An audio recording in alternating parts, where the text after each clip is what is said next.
는 그 하나님께서 우리에게 주시는 교훈을 4주간에 걸쳐 설교할 예정인데요. 오늘은 두 번째 시간입니다. 하나님이 그 솔로몬의 인생에 나타난 일들을 통해서 우리에게 무엇을 말씀하실까? 우리는 그런 생각을 할 때가 많이 있습니다. 하나님이 나에게 말씀해 주시기를, 우리가 인생에서 방황하고 또 인생에서 해답을 찾고자 할 때, 그때 하나님의 음성이 무엇일까? 하나님의 뜻이 무엇일까? 우리가 그런 궁금증과 질문을 많이 갖고 있습니다. 하나님은 신비한 방법으로 말씀하기도 하지만 대개 이렇게 성경을 읽고 또 묵상하고 공부하고 설교를 듣는 중에 우리에게 감동하셔서 깨닫게 하십니다. 그래서 우리가 오늘 이 시간에도 하나님이 내게 무엇을 말씀하실까? 내가 무엇을 깨닫기 원하는가 하는 마음으로 귀를 기울이면 하나님이 틀림없이 여러분을 실망시키지 않고 말씀하실 것입니다.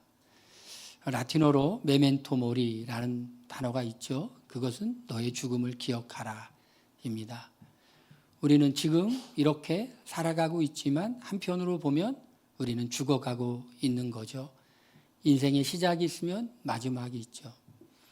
한번 연습해서 한번 살아보고 그 다음에 한 번 더 살아본다면 어떻게 살까요?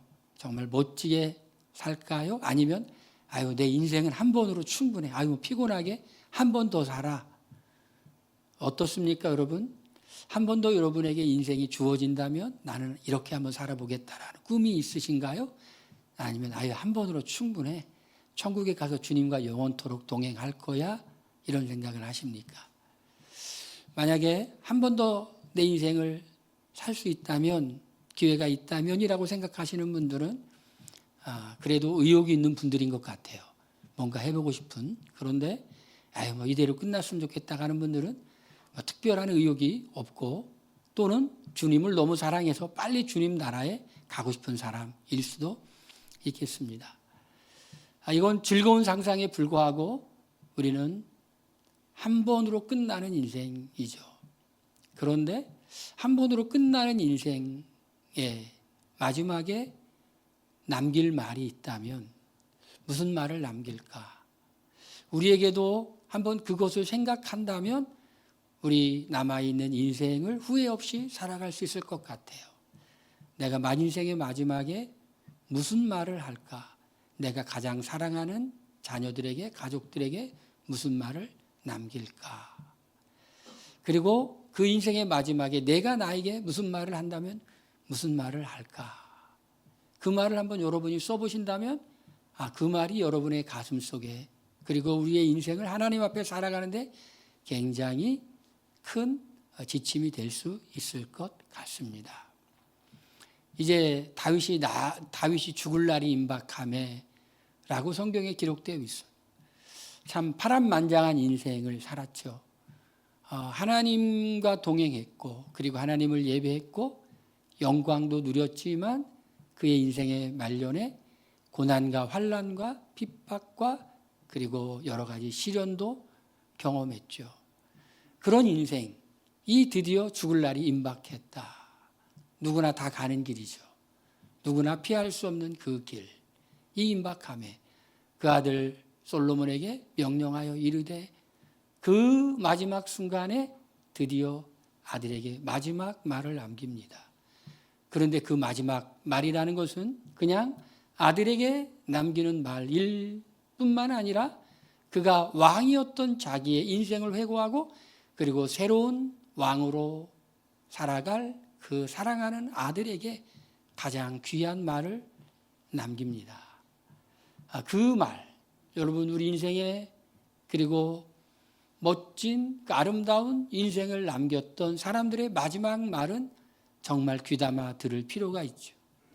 예수님은 마지막 말을, 어떤 말을 남겼을까요? 마태복음 보니까 그러므로 너희는 가서 모든 족속으로 제자를 삼아라는 말을 남겼고, 그리고 사도행전에 보니까 부활 승천하시기 전에 너희는, 누가복음과 사도행전에 보니까 성령의 능력이 입히울 때까지 이 성을 떠나지 말라라는 말씀을 남겼고, 그리고 사도 바울은 내가 나의 달려갈 길을 마치고 이제 나에게 의의 면류관이 예비되었다. 사도 바울의 말은 후회와 회한이 전혀 없고 이제 그의 인생이 녹슬거나 썩어진 것이 아니라 완전히 불살리게 주님께 내어드리고 닳아서 없어지는 인생. 나는 후회가 없어. 이제 내게는 의의 면류관이 예배되어 있다는 확신으로 인생의 마지막을 마감했어요. 이제 사랑하는 아들 다윗에게, 솔로몬에게 다윗은 마지막 말을 남깁니다. 제가 오늘 이 마지막 말이 무엇이었을까? 그 마지막 말씀을 쭉 읽으면서 저는 알기 쉬운 우리의 말로 한번 표현해 봤어요. 사람에게 잘 보이려고 하지 말고 하나님께 잘 보이려고 해라. 이것이 다윗이 솔로몬에게 했던 말을 현대식으로 제 표현으로 표현한 것이었어요. 한 번 더 넘겨보면 무슨 말이 있을까요? 이렇게 표현하고 있죠. 이렇게 말하고 있어요. 내 하나님 여호와의 명령을 지켜 그 길로 행하며 그 법률과 계명과 유례와 증거를 모세의 율법에 기록한 대로 지키라 라고 말했어요. 너무너무 어떨까요?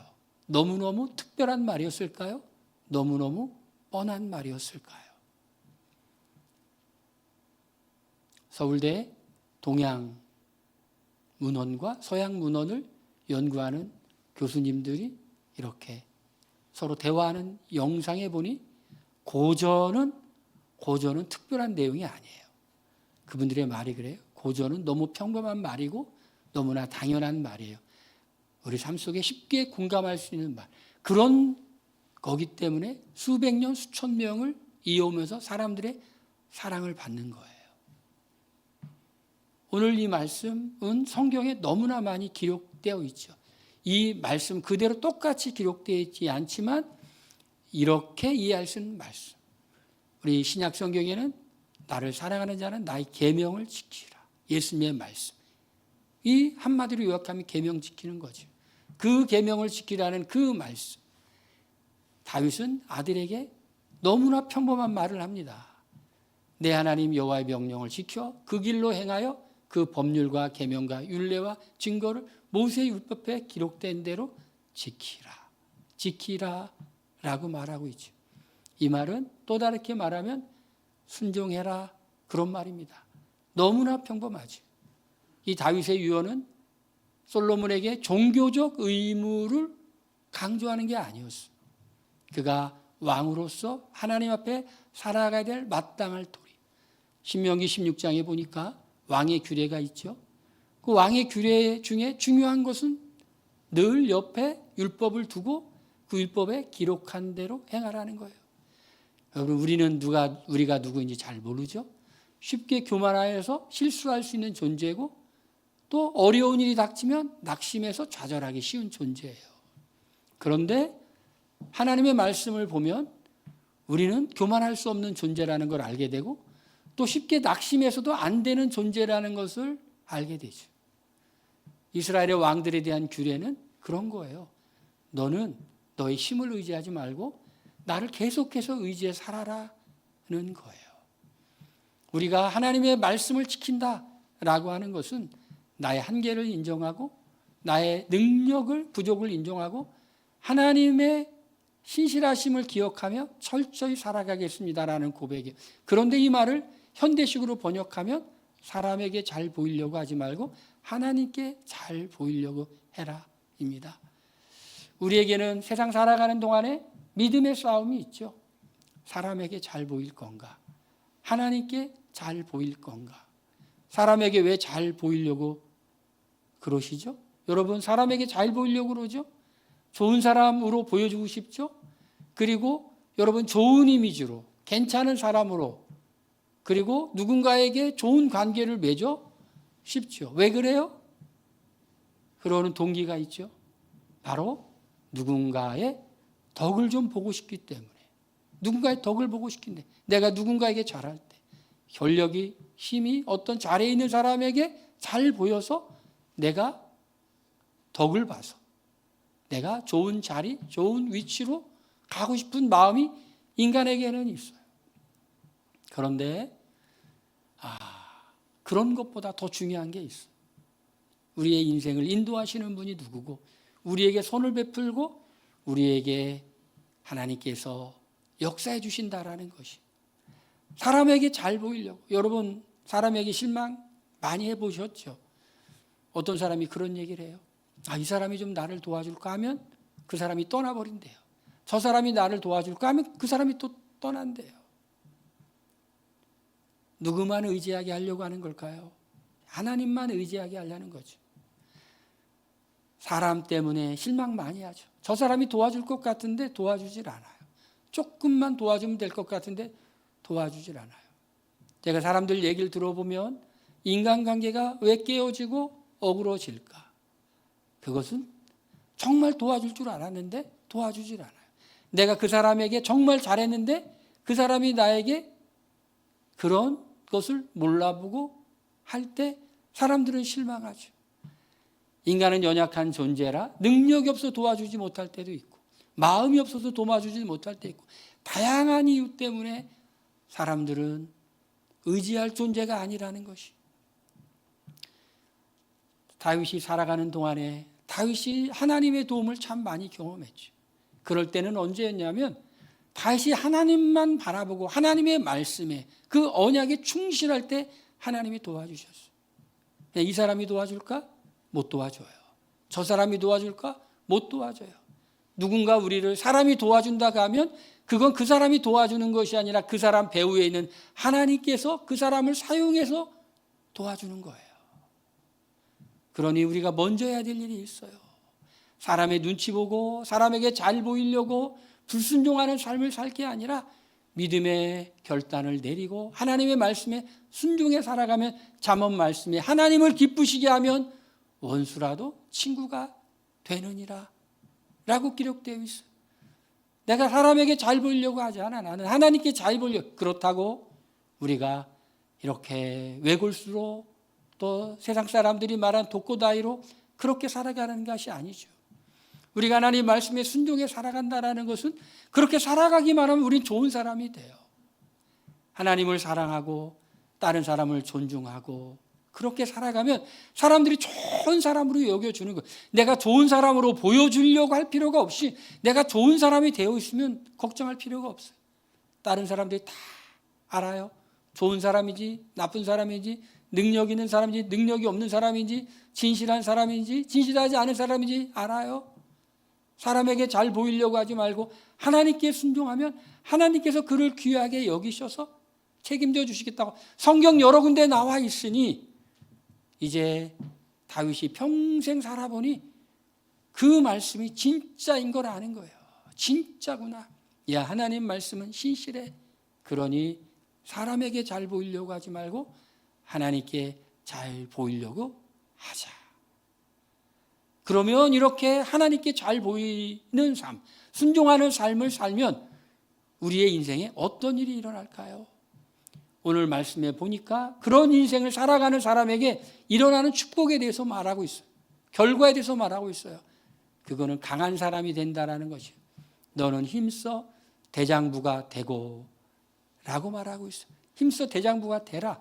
그런데 힘써 대장부가 되는 방법, 그냥 무력을 많이 갖고 완력을 많이 갖고 권력을 갖고 사람들 위에 군림하고 사람들에게 위협을 주고 그런 사람이 되라는 게 아니죠. 성경에서 말하는 강함은 은혜 안에서 강하는 거예요. 하나님의 도움을 받을 때 강한 거예요. 다윗의 인생에 경험하잖아요. 했잖아요. 그가 사람들이 보기에는 전혀 싸움이 될 것 같지 않은 골리앗, 키가 2m가 넘는 거인, 다윗은 조그마한 어린애. 골리앗의 무기는 그 당시에 최첨단 무기 칼로 무장했고 철기 시대죠. 여러분 성경을 이렇게 쭉 보면 이제 블레셋과 그 당시에 이스라엘의 문화가 달랐어요. 철기 문화를 살아가고 있고 이 이스라엘 백성들은 그냥 청동기 또는 석기 문화권이에요. 무기가 돌에 돌을 던져. 그러니 싸움이 안 되는 거죠. 체격에 있어서나 무기에 있어서나. 그런데 어떻게 강했어요? 하나님에 대한 신실함. 하나님에 대한 신실함. 이 할례받지 못한 언약과 상관없는 사람이 하나님의 이름을 모욕하느냐? 나는 만군의 여호와 이름으로 나아가리라. 하는 그 은혜 안에서의 강함. 여러분, 우리가 말씀에 순종해 살아가면요, 주님이 우리에게 함께 계시고 우리에게 힘을 주시고 우리에게 담대함을 주세요. 할렐루야. 여러분, 주님을 신뢰하시길 바랍니다. 우리의 인생을 선하게 인도하실 하나님, 우리를 붙잡아 주시는 하나님, 그분을 신뢰하면 우리가 정말 마음에 담대함을 가질 수가 있어요. 담대하지 않을 상황, 특별히 배짱이 좋은 게 아니죠. 사람은 다 똑같아요. 다른 사람 두려울 때 두려울 수밖에 없어요. 그런데 어때요? 하나님과 동행하면 내 마음이 아니에요. 내 마음이 주님이 지켜주시는 마음이, 할렐루야. 주님의 평강이 우리의 마음을 지키십니다. 할렐루야. 제가 시편 27편, 26편 쭉 읽으면서 제가 너무 은혜 받은 말씀이 있어요. 원수가 나를 둘러 친칠지라도 내 마음이 태어나리로다. 할렐루야. 어떻게 그럴 수 있어요? 성경에 그런 사람 있나요? 엘리사가 그랬죠. 도단이라는 성에 엘리사가 있었는데 아람의 군대들이 성을 둘러 친쳤는데 그의 종은 부들부들 떨면서 죽었구나 했는데 엘리사는 어땠어요? 엘리사는 적들이 둘러 친쳤는데도 그의 마음이 태연했어요. 왜요? 불말과 불병거가 엘리사 자신을 지키는 걸 보았기 때문에. 우리가 사람에게 잘 보이는 것이 아니라 하나님께 잘 보이는 하나님의 말씀에 순종하는 사람에게 주신 하나님의 은혜가 뭐냐면 그것은 하나님이 주시는 강함이에요. 너는 힘써 대장부가 되라고 다윗은 솔로몬에게 유언하고 있어요. 그 방법은 이미 말했어요. 두 번째로 하나님께 잘 보이는 사람은 어떤 사람입니까? 내가 무엇을 하든지 어디로 가든지 형통할지니라. 여러분 형통한 사람 됐으면 좋겠죠. 형통한 사람은요, 아무 문제가 없는 사람이 아니에요. 어떤 문제가 있든지 간에 그걸 잘 극복하는 사람이 형통한 인생이에요. 하나님이 여호수아에게 약속하신 것이 있어요. 이 율법책을 내 입에서 떠나게 하지 말고 주야로 묵상하여 잘 지키라. 그럼 내가 평탄할 거야. 내 길이 형통할 거야.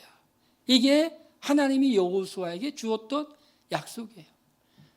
이스라엘의 백성을 출애굽시키기 위한 모세에게 준 무기가 지팡이였다면 여호수아에게는 여호와의 율법을 즐거워하여 주야로 묵상하라. 무엇은 그 하나님 말씀을 묵상하는 무기를 주었어요. 그 결과가 평탄과 형통이에요. 여호수아의 인생을 보세요. 아무 일도 일어나지 않았나요? 그냥 저 푸른 초원 위에 그림 같은 집을 짓고, 여러분 그런 거 꿈꾸시죠? 안 꿈꿔요?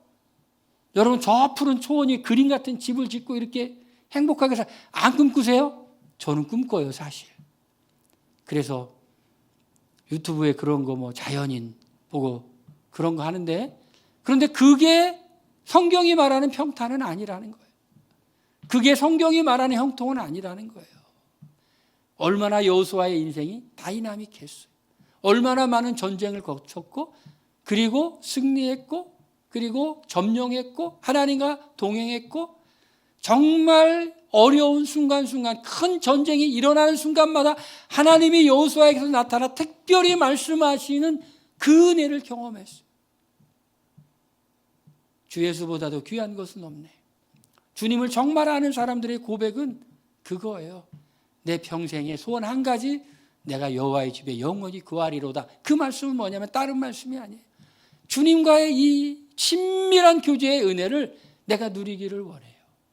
여호와의 집에 있는 그 아름다움을 내가 누리기를 원해요. 여호와의 선하심을 내가 맛보알기를 원해요. 그게 바로 형통의 길이라는 것이. 아무 문제가 없는 게 아니라 문제가 있어. 전쟁이 있어. 또 실패도 경험해. 그런데 극복하는 거예요. 악인은 한 번 넘어지면 일어나지 못하지만 의인은 7번 넘어질지라도 또 일어난다. 할렐루야. 오뚜기 인생. 극복할 수 있는 힘, 지혜 하나님이 주세요. 여러분, 우리 하나님의 인도하심과 지혜를 구하며 날마다 순종해 살아가는 것이 그게 형통이에요. 우리가 손해보는 것 같죠? 미련한 것 같죠? 어리석은 것 같죠? 아니에요. 하나님이 책임져 주시오. 하나님이 주의 날개 그늘 아래 우리를 숨기시고 때로 우리를 드러내시고 우리를 강하게 하시고 우리를 이끄시는 그 하나님, 그걸 경험하면서 사는 그 삶을 살으라는 것입니다. 세 번째로 이렇게 하나님께 잘 보이는 사람, 즉 순종하는 사람, 어떤 일이 일어날까? 하나님의 약속이 이루어지는 걸 보게 되죠.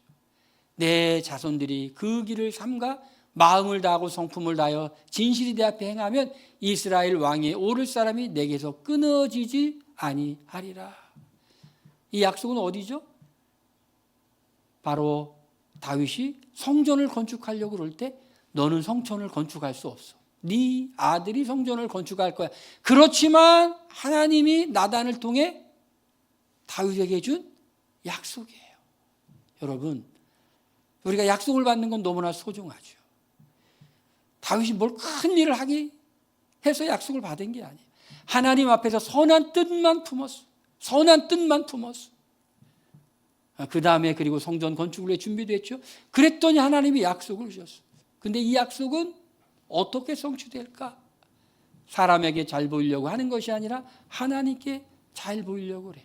하나님께 잘 보이려고 하는 건 그건 다른 것이 아니죠.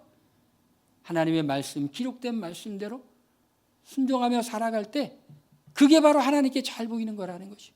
그 약속이 이루어질 거라는 것이. 약속이 이루어질 거다. 여러분, 이렇게 성경에 나온 사람들은 약속을 받은 사람들이었고 그리고 그 약속이 이루어지는 것을 경험한 사람들이었어요. 그런 감동 받아보신 적 있어요? 하나님이 내가 너에게 이것을 해주리라 저것을 해주리라는 약속 감동을 받아본 적 있어요, 여러분? 여러분, 그렇다면 그런 감동이 하나님의 말씀에 순종해 살아간다면 이루어질 거예요. 할렐루야. 그럴 때 믿음이 자라는 거예요. 그럴 때 하나님에 대한 더 큰 확신을 갖게 되는 거예요.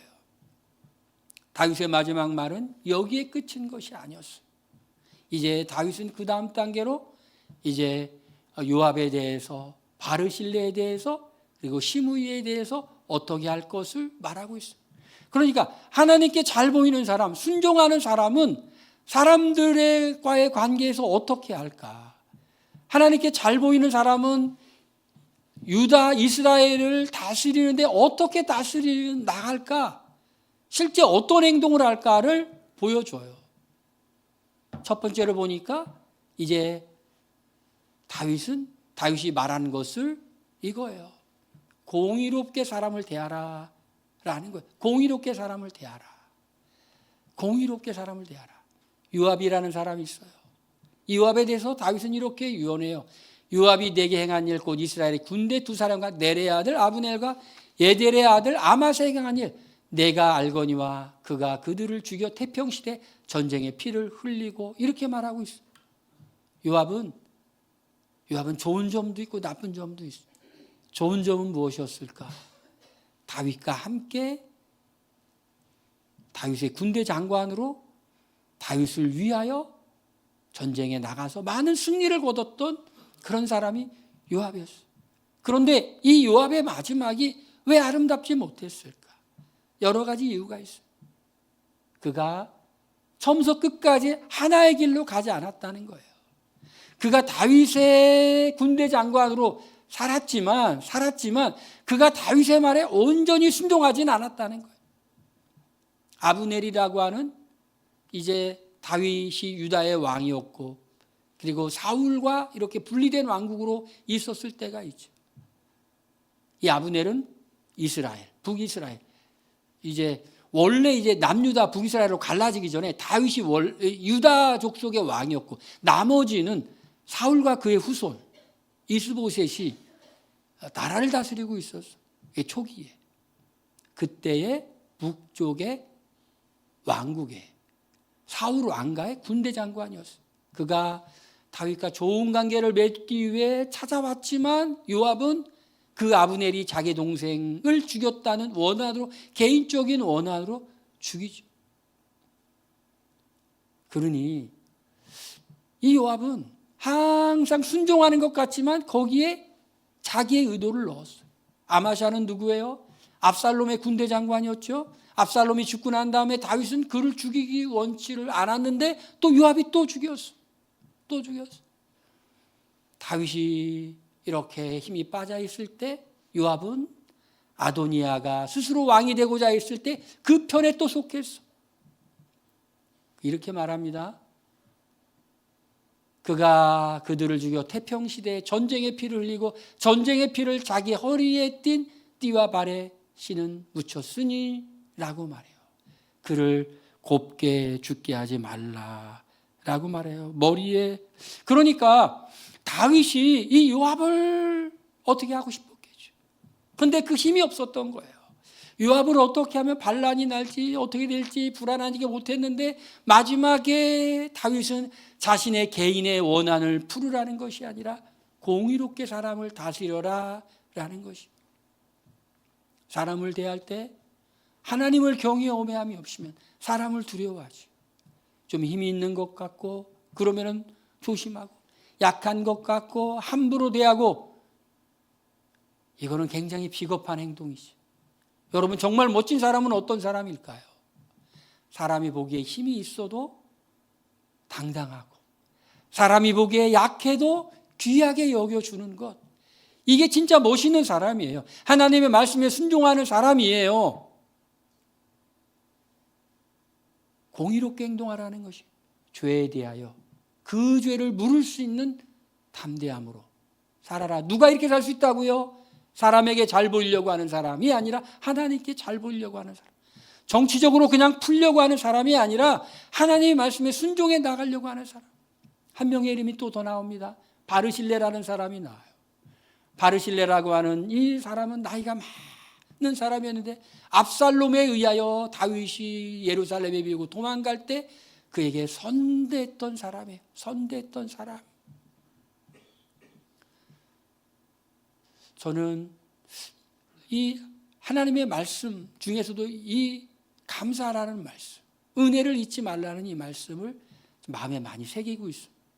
바르실레가 다윗이 도망갈 때 선대하고 도와줬는데 다윗이 이제 압살롬과의 전쟁에서 승리하고 돌아올 때 바르실레에게 함께 가자고 그러니 나는 나이가 먹어서 이제 더 이상 못 가고 다윗은 그 자녀를 데려가는데 마땅히 길르앗 바르실레의 아들들에게 은총을 베풀어 그들이 내상에 먹는 자 중에 참여하게 하라. 그냥 단순히 왕이 먹는 상에 참여하게 하라는 것은 밥만 같이 먹으라는 의미가 아니겠죠? 그들에게 충분한 대우를 해 주어라. 내가 내 형 압살롬의 낯을 피하여 도망할 때 그들이 내게 나왔느니라 라고 되어 있어요. 우리는 쉽게 다른 사람이 베푼 은혜들을 잊어버리죠. 그러나 잊지 말라는 거예요. 왕으로서 잊지 말라는 거예요. 당연하게 생각하지 말라는 거예요. 감사를 생각하며 살라는 거예요. 감사는 관계를 좋게 한다고 제가 말씀드렸죠. 감사는 하나님과의 관계를 좋게 하고 사람과의 관계를 좋게 하고 늘 그것을 기억할 수 있는 사람은 겸손한 사람이죠. 세 번째로 무엇을 말하나요? 시므이에 대해서 말해요. 이 시므이는 참 교활한 사람이었죠. 다윗이 도망갈 때는 저주악을 퍼붓다가 다윗이 다시 돌아올 때는 자신을 낮췄죠. 그런데 다윗이 시므이를 죽이지는 않았어요. 그 이유는 무엇이었을까요? 더 이상 분열과 피를 보기 원치 않았기 때문에, 더 큰 반란이 일어나기를 원치 않았기 때문에. 그러나 이렇게 말합니다. 그를 무죄한 자로 여기지 말지. 너는 지혜로운 사람이로 그에게 행할 일을 알지나. 이렇게 말합니다. 사람을 잘 분별하라는 것이 지금 잘하는 사람, 그러나 그 속에 다른 마음을 품고 있는 사람을 잘 분별할 수 있는 통치자의 지혜가 필요하다. 여러분, 우리가 사람들에게 이렇게 속을 때가 있죠. 막 친절하게 하고 이렇게 할 때 우리는 속죠. 왜 속아요? 진심인 줄 알고. 사람을 잘 볼 줄 알아야 된다. 사람을 잘 볼 줄 아는 사람은 우리가 하나님 말씀 안에 있으며 우리가 하나님 안에서 신실하게 살아가면 하나님이 그런 분별력을 주실 줄로 믿습니다. 이제 마지막 말씀입니다. 마지막. 결국 남는 것은 무엇일까? 하나님 앞의 삶이다라는 것이. 다윗이 유다 지파들의 왕으로 7년, 그리고 전체 12지파의 왕으로 33년, 40년을 다스렸어요. 40년을 다스렸어요. 그가 남는 게 무엇이었을까? 그가 그의 인생에 지우고 싶은 것은 무엇이었을까? 지우고 싶은 것도 있고 붙잡고 싶은 것도 있었겠죠. 우리 인생을 이렇게 보면 참 아름다운 것도 있고 부끄러운 것도 있고 감추고 싶은 것도 있죠. 그러나 잘했다고 하는 것이 있을까? 잘했다고 하는 게 무엇이 잘했다고 할까? 무엇을 내가 잘한 일이라고 할까? 사람에게 잘 보이려고 하지 않고 하나님께 잘 보이려고 하고, 하나님 말씀의 신실하심을 믿고 우리가 믿음으로 온전히 순종하고 온전히 나아간 그 길에 하나님이 책임져 주시는 것을 보는 그 삶이 얼마나 아름다운 인생이겠냐는 거예요. 마지막에 남는 것은 그거다라는 것이. 여러분, 우리가 하나님이 우리에게 지금도 여기에 있는 모든 사람들 한 사람 한 사람에게 하실 말씀을 하시고 있다고 생각해요. 사람에게 잘 보이려고 하지 말고 하나님께 잘 보이려고 해라. 하나님 중심으로 살아라. 여러분, 걱정하지 마세요. 우리 하나님은 크신 분이에요. 우리 하나님은 우리를 능히 지키실 수 있는 분이에요. 세상이 무너질 것 같아도 잠깐 지나가요. 큰 일이 있을 것 같아도 또 잠깐 지나가요. 영원한 하나님 그 품에 안겨 있을 때, 그분의 인도를 받을 때, 홍수가 나도 노아의 가족들이 산 것처럼 우리는 그렇게 주님의 은혜 가운데서 보호와 인도를 받으며 살 수 있습니다. 할렐루야.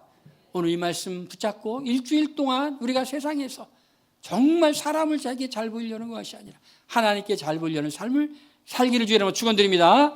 우리 기도하겠습니다. 기도할 때 하나님, 우리가 사람에게 잘 보이는 삶이 아니라 하나님의 말씀에 순종하는 삶을 살게 하여 주시옵소서. 동성으로 기도합니다.